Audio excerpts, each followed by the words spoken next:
ಬೆಳಗಾವಿ ಜಿಲ್ಲೆಯ ರಾಯಭಾಗ ತಾಲೂಕಿನ ಹಾರೋಗಿರಿ ಕ್ರಾಸ್ನ ಬಸವೇಶ್ವರ ವೃತ್ತದಲ್ಲಿ ಕಬ್ಬಿನ ಬೆಳೆಗೆ ಬೆಂಬಲ ಬೆಲೆ ಘೋಷಣೆ ಮತ್ತು ಹಿಂದಿನ ಬಾಕಿ ಬಿಲ್ ಪಾವತಿಸಬೇಕೆಂದು ಸರ್ಕಾರಕ್ಕೆ ಒತ್ತಡ ಹೇರಿ ಪ್ರತಿಭಟನೆ ಮಾಡಿದ್ದಾರೆ ರೈತರು.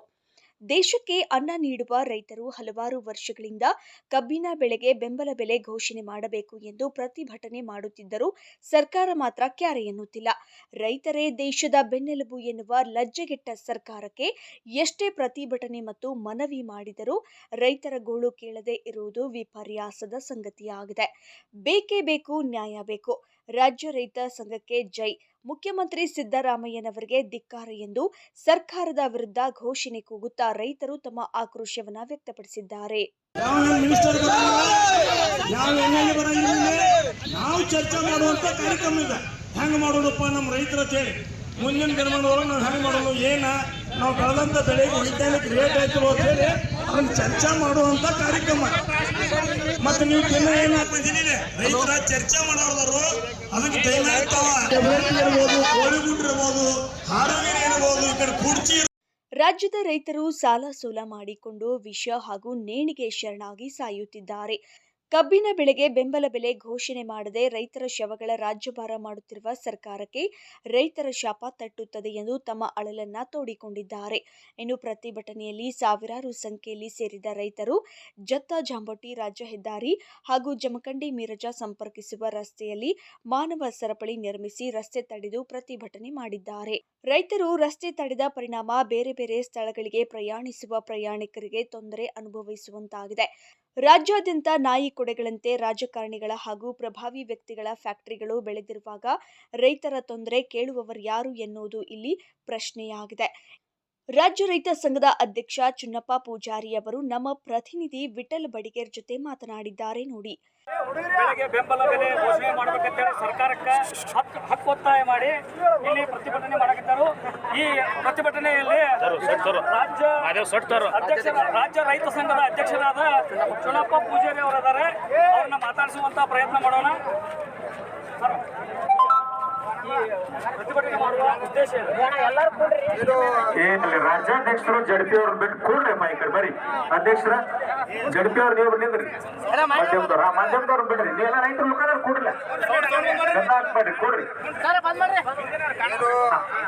ಇವತ್ತು ನಾವೆಲ್ಲ ಕೂಡ ಇಲ್ಲಿ ಹಾರೋಗಿರಿಯಲ್ಲಿ ಸರ್ಕಲ್ ಅನ್ನು ಬಂದ್ ಮಾಡಿ ಪ್ರತಿಭಟನೆ ಮಾಡುವ ಉದ್ದೇಶ ಏನಪ್ಪಾ ಅಂತಂದ್ರ, ಕಾರ್ಖಾನೆಯವರು ಸುಮಾರು ಹಲವಾರು ಒಂದು 5-7 ವರ್ಷದ ನಿರಂತರ ಏನು ಒಂದು ರೇಟ್ 3,000, 2,900, 2,800 ರೂಪಾಯಿ ರೇಟ್ ಕೊಡತ್ತಾರು. ಅವ್ರಿಗೇನು ಕೂಡ ಮಾನವೀಯತೆ ದೃಷ್ಟಿಯಲ್ಲಿ ರೈತರಿಗೆ ಒಂದು 300-400 ರೂಪಾಯಿ ಹೆಚ್ಚು ಕೊಡಬೇಕನ್ನುವಂಥ ಕೇವಲ ಜ್ಞಾನ ಕೂಡ ಈ ಕಾರ್ಖಾನೆ ಮಾಲೀಕರಿಗಿಲ್ಲ. ಯಾಕಂದ್ರೆ ಕಾರ್ಖಾನೆ ಮಾಲೀಕರ ನಾವು ರಗತ ಮತ್ತು ಬೆವರ ಇದನ್ನೆಲ್ಲ ಸುರಿಸಿ ಭೂಮಿ ಒಳಗೆ ಬೀಜ ಹಾಕಿ ಅದನ್ನು 12 ತಿಂಗಳು ಒಂದು ವಾರ್ಷಿಕ ಬೆಳೆಯನ್ನು ಬೆಳಿತೀವಿ. ನಮ್ಮ ಕುಟುಂಬಗಳು ಇವತ್ತು ಬೀದಿಗೆ ಬರತ್ತವು. ಕಬ್ಬು ಬೆಳೆಗಾರರ ಬಂಡವಾಳ ಜಾಸ್ತಿ ಆಗೈತಿ. ಇವತ್ತು ನಮ್ಮ ಕಬ್ಬು ಬೆಳೆಗಾರರ ಆತ್ಮಹತ್ಯೆ ಮಾಡ್ಕೋತಾರು. ಕಾರ್ಖಾನೆ ಮಾಲೀಕರು ಇಲ್ಲಿವರೆಗೆ ಆದರೂ ರೇಟ್ ಘೋಷಣೆ ಮಾಡಿಲ್ಲ. ಅದಕ್ಕೆ ಕಾರಣಕ್ಕಾಗಿ ಈ ಸಲ ಆದರೂ 25-26ನೇ ಸಾಲಿದ್ದ ತಾವು ಯೋಗ್ಯವಾದ ಬೆಲೆಯನ್ನು, ಏನು ನಮ್ಮ ಶ್ರಮ ತಕ್ಕಂತೆ ಬೆಲೆಯನ್ನು ಘೋಷಣೆ ಮಾಡಿ ಪ್ರಾರಂಭ ಮಾಡಬೇಕು. ಇದೆಲ್ಲ ಕಾರ್ಖಾನೆಗಳು ಎಂಡಿಗಳು ಭಾಗವಹಿಸಬೇಕು. ನಮ್ಮ ಬೆಳಗಾವಿ ಜಿಲ್ಲಾಧಿಕಾರಿಗಳು ಭಾಗವಹಿಸಬೇಕು. ತಹಶೀಲ್ದಾರ, AC ಎಲ್ಲರೂ ಭಾಗವಹಿಸಬೇಕು. ಬೆಲೆ ನಿಗದಿ ಮಾಡಿ ಕಾರ್ಖಾನೆಯನ್ನು ಪ್ರಾರಂಭ ಮಾಡಬೇಕು ಅನ್ನುವಂಥ ವಿಚಾರನ್ನ ಇವತ್ತು ಕರ್ನಾಟಕ ರಾಜ್ಯ ರೈತ ಸಂಘ ನಮ್ಮ ಶಶಿಕಾಂತ್ ಗುರೂಜಿ ಅವರ ನೇತೃತ್ವದಲ್ಲಿ ಇವತ್ತು ನಾವೆಲ್ಲ ಸಾವಿರಾರು ಸಂಖ್ಯೆಯಲ್ಲಿ ರೈತರು ಸೇರಿದ್ದೇವೆ. ಜಿಲ್ಲಾಧಿಕಾರಿ ಕೂಡ ತಕ್ಷಣ ಬರಲೇಬೇಕು. ಕಾರ್ಖಾನೆ ಇವತ್ತು ವ್ಯವಸ್ಥಾಪಕ MDಗಳು ಬಂದು ಕೂಡ ಅವರು ಈ ಸಲ ನಾವೇನ್ ರೇಟ್ ಕೊಡ್ತು ಇವತ್ತ ಘೋಷಣೆಯನ್ನ ಮಾಡ್ತಕ್ಕಂಥ ಚಟುವಟಿಕೆಯನ್ನ ಇವತ್ತು ರಾಜ್ಯ ಸರ್ಕಾರ ಕೂಡ ಜವಾಬ್ದಾರಿ ಐತಿ. ರಾಜ್ಯದ ಮುಖ್ಯಮಂತ್ರಿ ಅವರ ಮಾಡಬೇಕಾಗಿತ್ತು. ಯಾಕಂತಂದ್ರೆ ಒಂದು ಟನ್ ಕಬ್ಬಿ ಗೌರ್ಮೆಂಟ್ಗೆ ವರ್ಷಕ್ಕೆ 50,000 ಕೋಟಿ ರೂಪಾಯಿ ಅಬಕಾರಿ ಖಾತೆ ಅಂದ್ರೆ ಟ್ಯಾಕ್ಸ್ ಹೋಗತ್ತೆ. ಸರ್ಕಾರ ಒಂದು ಟನ್ನಿಗೆ 4,500 ಹೋಗ್ತತಿ.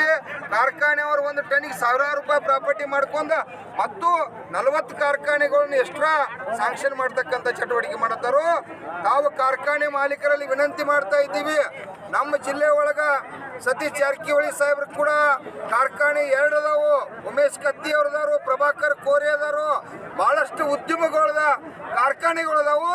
ತಾವೆಲ್ಲ ಆರ್ಥಿಕವಾಗಿ ಪ್ರಬಲ ನಮ್ಮಿಂದ್ರ ನಾವು ರೈತರು ಶ್ರಮ ಪಡ್ತಕ್ಕಂಥ ಕಬ್ಬು ಬೆಳೆಗಾರರಿಂದ ತಾವೆಲ್ಲ ಅಧಿಕಾರನ ಚುಕ್ಕಾಣಿ ಹಿಡಿದ್ರಿ ರೈತರಿಗೆ ಮೋಸ ಮಾಡಿ ನಾವು ಆರ್ಥಿಕವಾಗಿ ಪ್ರಬಲ ಆದ್ರೆ ಉಪಯೋಗ ಇಲ್ಲ. ರೈತರ ಗೋರಿ ಮೇಲೆ ರಾಜಕಾರಣ ಮಾಡಕ್ ಹೋಗ್ಬೇಡ್ರಿ. ರೈತರ ಬದುಕನ್ನ ಆರ್ಥಿಕವಾಗಿ ಪ್ರಬಲ ಮಾಡಿ ನೀವು ರಾಜಕಾರಣ ಮಾಡ್ಬೇಕಾಕತಿ.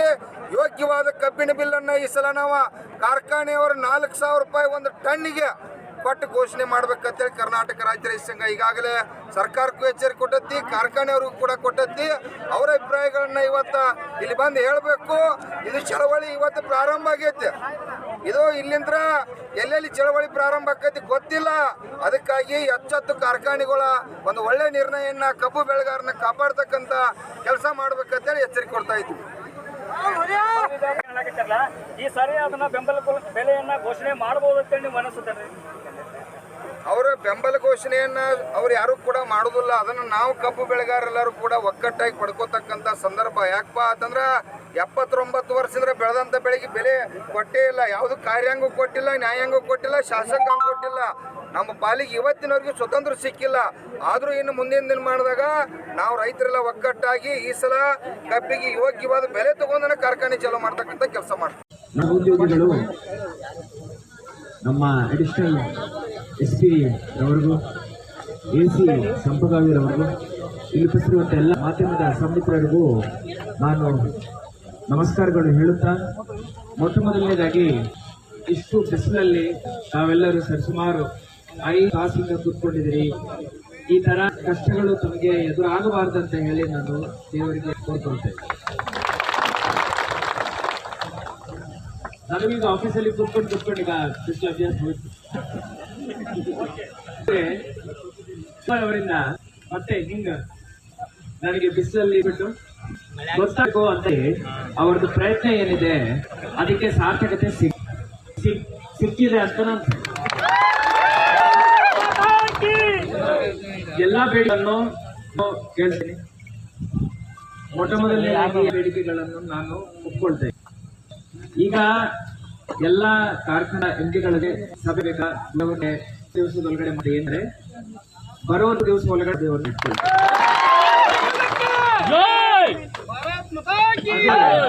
ಚುನಾವರು FRP ಬಗ್ಗೆ, ಕಾಸ್ಟ್ ಆಫ್ ಕಲ್ಟಿವೇಟ್ ಬಗ್ಗೆ, ಮತ್ತೆ APC ಇಂದ ನಮ್ಮ ಡಿಜಿಟಲ್ ತೂಕದ ಸೇತುವೆ ಏನಿದೆ ಅದರ ಬಗ್ಗೆ ಹಾಗೂ ಕನಿಷ್ಠ ದರ ಬಗ್ಗೆ ಏನೇನು ಪ್ರಸ್ತಾಪಗಳನ್ನು ಮಾಡಿದ್ದಾರೆ. ನಾನು ವಿಸ್ತಾರವಾಗಿ ರೈತರಿಗೆ ಆಗೋ ರೀತಿಯಲ್ಲಿ ಆ ಸಭೆಯಲ್ಲಿ ಚರ್ಚೆ ತಮ್ಮ ಪರವಾಗಿ ಎಲ್ಲ ಕಾರ್ಖಾನೆಗಳ MD ಮೇಲೆ ಒತ್ತಾಯ ಮಾಡ್ತೀನಿ. ಒತ್ತಡನು ಬಿಸಿಲು ಜಾಸ್ತಿ ಆಗಿದೆ. ಈಗ ಏನೇನು ಚರ್ಚೆ ನಾವು ಇಲ್ಲಿ ಮಾಡ್ಲಿಕ್ಕೆ ಇದೆಯೋ ಆ ಚರ್ಚೆಗಳನ್ನು ನಾವು ಇವತ್ತು ತಮ್ಮ ಅರ್ಜಿಗಳು ನಾನು ಸ್ವೀಕಾರನು ಮಾಡಿದ್ದೇನೆ. ತಮ್ಮದು ಬೇಡಿಕೆ ಮಾಧ್ಯಮದವರು ಮಾಡಿದ್ದಾರೆ. ನಾನು ಹೇಳಬೇಕು ಹೇಳಿದೆ. ಅದರಿಂದ ಇವತ್ತು ನನ್ನ ಅಭ್ಯರ್ಥಿ ಅಂದ್ರೆ ಹೌದು ಈ ನವೆಂಬರ್ ಅಂತ ಸರ್ಕಾರದಿಂದ ಆಗೋ ದಿವಸ ವರದಿ ಮಾಡಲಾಗಿದೆ. ಅದಕ್ಕಂತ ಮುಂಚೆಯಾಗಿ ಕಾರ್ಖಾನೆಗಳು ಆಗಬಾರದು ಹೇಳಿ ಆದೇಶ ಅದನ್ನು ಮತ್ತೆ ಎಲ್ಲ ಕಾರ್ಖಾನೆಗಳ MDಗೆ ನಾನು ಹೊರಡಿಸಿದೆ.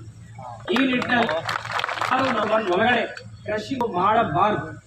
ಯಾರಾದ್ರೂ ಮಾಡಿದ್ರೆ ಕಠಿಣ ಕಾನೂನು ನಾವು ತಗೊಳ್ತೇವೆ. ಯಾರೇ ನಾವು ಮತ್ತೆ ಚರ್ಚಿಸ್ತೀವಿ. ದೀರ್ಘವಾಗಿ ಆ ಚರ್ಚೆನಲ್ಲಿ ವಿಚಾರಗಳನ್ನು ನಾವು ಮತ್ತೆ ಡಿಸ್ ಮಾಡಿ ನೋಡ್ಲಿ. ಅವರು ಗುರುಜಿರವರು, ಪವಾರ್ ಅವರು, ಸುಭಾಷ್ ಅವರು ಹೇಳಿದ್ದಾರೆ. ನಿರೀಕ್ಷೆ ಇದಕ್ಕೆ ತಕ್ಕ ಕೆಲಸ ಜಿಲ್ಲಾಧಿಕಾರಿಯಾಗಿ ನಾನು ನನ್ನ SP ಅವರು ಇಡೀ ಜಿಲ್ಲಾ ಮಾಡುತ್ತಾ ತಮಗೆ ನಾನು ಹೇಳ್ತಾ ಇದ್ದೀನಿ. ಇನ್ನು ಈ ಸಂದರ್ಭದಲ್ಲಿ ರಾಜ್ಯ ರೈತ ಸಂಘದ ಗೌರವಾಧ್ಯಕ್ಷ ಶಶಿಕಾಂತ್ ಪಡಸಲಗಿ, ಕಾರ್ಯಾಧ್ಯಕ್ಷ ರಾಜು ಪವಾರ, ರಾಜ್ಯ ಸಂಚಾಲಕ ಬಾಬು ಪಾಟೀಲ್, ರಾಜ್ಯ ಉಪಾಧ್ಯಕ್ಷ ಸತ್ಯಪ್ಪ ಮಲ್ಲಾಪುರಿ, ನಿಂಗಪ್ಪ ಪಕಾಂಡಿ ಉಪಸ್ಥಿತರಿದ್ದರು. Vithal Badigera, victory 9 TV Raybag.